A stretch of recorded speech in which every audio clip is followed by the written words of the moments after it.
Praise the Lord. இன்றைக்கு பார்த்தீங்கன்னா அநேகர் நிறைய ஒரு காரியத்தை குறித்து அநேக நாள் காத்திருந்து அநேக விதமாக அதுக்காக பிரயாசப்பட்டு அது வாய்க்காமல் போயிருக்கலாம். ஸோ ஃபைனலாக நீங்கள் ஒரு decision you might have taken. Okay, இந்த காரியம் எனக்கு நடக்கணும்னா இனிமேல் ஒரு அற்புதம் தான் எனக்கு நடக்கணும், அற்புதம் நடந்தால் தான் இந்த காரியம் எனக்கு நடக்கும் அப்படின்னு யோசிச்சுன்னு இருக்கீங்களா? ஸோ அந்த அற்புதம் நடக்கிறதுக்கும் நான் என்ன செய்யணும் அப்படின்னு பலர் யோசிக்கலாம். ஸோ உங்களுக்காக தான் கர்த்தர் சொல்லுகிற வார்த்தை. நீங்கள் யாரை கூப்பிடலாம், யாரை இன்ஃப்ளூயன்ஸ் பண்ணி இந்த காரியத்தை செய்யலாம், யாரால இந்த காரியம் வாய்க்கும், எப்படி செய்யலாம் இந்த காரியத்தை அப்படின்னு நீங்கள் யோசிக்கிற உங்களுக்கு ஆண்டவர் பார்த்து சொல்லுகிற வார்த்தை எரேமியா 33வது அதிகாரம் 3வது வசனம் என்ன சொல்லுகிறதுனா, Call on to me and I will answer you. என்னை நோக்கி கூப்பிடு, நான் உனக்கு மறு உத்தரவு அளிப்பேன். உனக்கு அறியாததும் உனக்கு எட்டாததுமான பெரிய காரியத்தை செய்வேன்.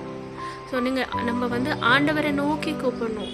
ஆண்டவரை நோக்கி கூப்பிடும் போது இட் சேஸ் அவர் நம்மளுக்கு பதிலை கொடுப்பார். Call on to him. The Bible says call on to him. யாரை நீங்கள் கூப்பிட்டா இந்த காரியம் நடக்கும், யாரை இன்ஃப்ளூயன்ஸ் பண்ணால் இந்த காரியம் நடக்கும் அப்படின்னு நீங்கள் உலகத்தின் ஜனங்களை குறித்து யோசிக்காமல், எந்த டாக்டர்கிட்ட போனால் இந்த வியாதி குணமாகும், இல்லை எந்த ஒரு காரியத்தை செஞ்சால் எனக்கு இந்த பிளெஸ்ஸிங் வரும் அப்படின்னு, இல்லை என்ன பண்ணால் என்னுடைய இந்த கடன் தீர்க்க முடியும் அப்படின்ட்டு நீங்கள் யோசிக்கிறீங்களா? ஆண்டவர் நீங்கள் பல காரியத்தை குறித்து யோசிச்சுட்டு இருக்கீங்க. ஆனால் ஆண்டவர் சொல்லுகிற ஒரே வார்த்தை, அவரை நோக்கி கூப்பிடுங்க. It's only one solution, call on to him. அவரை நோக்கி கூப்பிடும் போது he will answer you. அவர் பதில் அளிக்கிறவர் மட்டும் இல்லை, அவர் உங்களுக்கு அறியாததும் உங்களுக்கு எட்டாததுமான பெரிய காரியத்தை அவர் செய்வார்.